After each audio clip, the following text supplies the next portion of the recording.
नमस्कार दोस्तों, स्वागत है आपका मेरे चैनल पे। दोस्तों आज हम बात करेंगे इंडियन एयरफोर्स के उस 17 बिलियन डॉलर के प्लान के तहत जिसमें 114 फाइटर जेट खरीदे जाने हैं जो एमएमआरसी टेंडर के तहत आते हैं।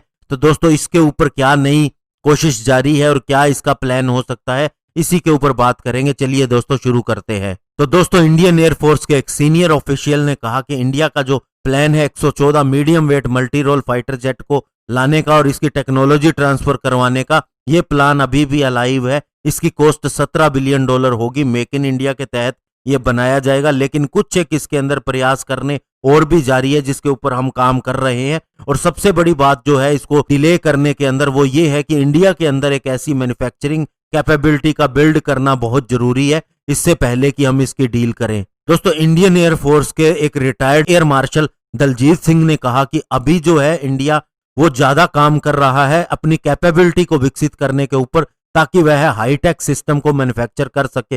और जिसका मेन एम ये है कि जो ओरिजिनल इक्विपमेंट मैन्युफैक्चरर यहां पर आएगा उससे ज्यादा टेक्नोलॉजी को खींचा जा सके, जिसमें कि सब कंपोनेंट भी इंडियन कंपनीज बना सके, ऐसा पॉसिबल हो सके। डिफेंस मिनिस्टर निर्मला सीतारमन जी ने पहले ही अनाउंस कर दिया था कि गवर्नमेंट एक सेपरेट बजट देगी और एक डोमेस्टिक प्रोक्योरमेंट वेपन्स के लिए एक सिस्टम बनाएगी जिसमें कि हमारे इंपोर्ट बिल्स कम हो सके। और मिनिस्ट्री ऑफ डिफेंस के एक स्पोक्सपर्सन ने यह भी कहा कि अगले साल 17 बिलियन डॉलर की जो ग्रांट है वो मिल सकती है, जिससे कि एक next generation multi role fighter jet को इंडिया के अंदर स्ट्रेटेजिक पार्टनरशिप प्रोक्योरमेंट पॉलिसी के तहत बनाया जाए। इस पॉलिसी के तहत दोस्तों एक डोमेस्टिक पार्टनर यानी एक लोकल पार्टनर होगा ओरिजिनल इक्विपमेंट मैन्युफैक्चरर के साथ, जैसे कि गवर्नमेंट अप्रूव करेगी इसे और उसके बाद में दोस्तों इसके ऊपर काम शुरू हो जाएगा और दोनों मिल के टेक्नोलॉजी को ट्रांसफर भी करेंगे और इंडिया के अंदर ही फाइटर जेट बनाएंगे।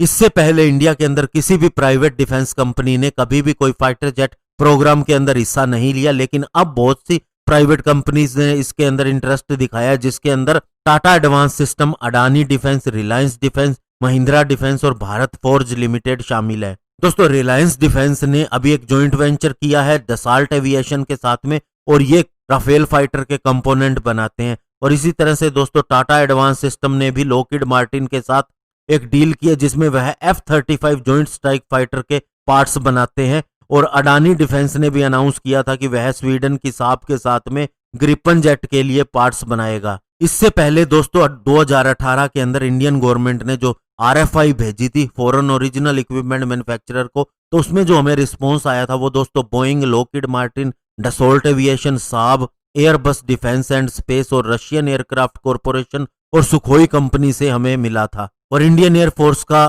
दोस्तों ये प्लान है कि 114 मल्टी रोल फाइटर जो है वो 12-16 के अंदर बना लिए जाएं। अब दोस्तों आप ये सोच रहे होंगे कि 12 साल के अंदर अगर फाइटर जेट आएगा तो उसका बेनिफिट क्या है, और ये अगर लेना ही है तो इंडिया इतना ज्यादा तेजस क्यों खरीद रहा है। 83 तेजस खरीदने का क्या मतलब है, सीधा AMCA या कोई इसका अपग्रेडेड वर्जन ही सीधा बनाया जाए जो कि तेजस मीडियम वेट फाइटर होगा। तो दोस्तों आपको बता दें ये 12 साल इसलिए बोले गए हैं कि जो ये डील होगी उसके अंदर जो RFI दी गई उसके अंदर क्या क्या शामिल है। ट्रांसफर ऑफ टेक्नोलॉजी का मतलब ये नहीं है कि आपको फाइटर जेट बना के दे दिया, इसके अंदर दोस्तों डिजाइन का भी ट्रांसफर शामिल है, मैन्युफैक्चरिंग, डेवलपमेंट, रिपेयर एक्सपर्टाइज, इसके अलावा दोस्तों सारी कैपेबिलिटी विकसित करना वेपन सिस्टम की और सेंसर्स की। इसके अलावा अगर फाइटर जेट को फ्यूचर में अपग्रेड करना पड़े, उसके ऊपर कोई चीज इंटीग्रेट करनी पड़े तो वो भी इसके अंदर शामिल है। इसके अलावा दोस्तों इसके अंदर स्टेल्थ टेक्नोलॉजी और active electronically scanned array radars का काम भी शामिल है।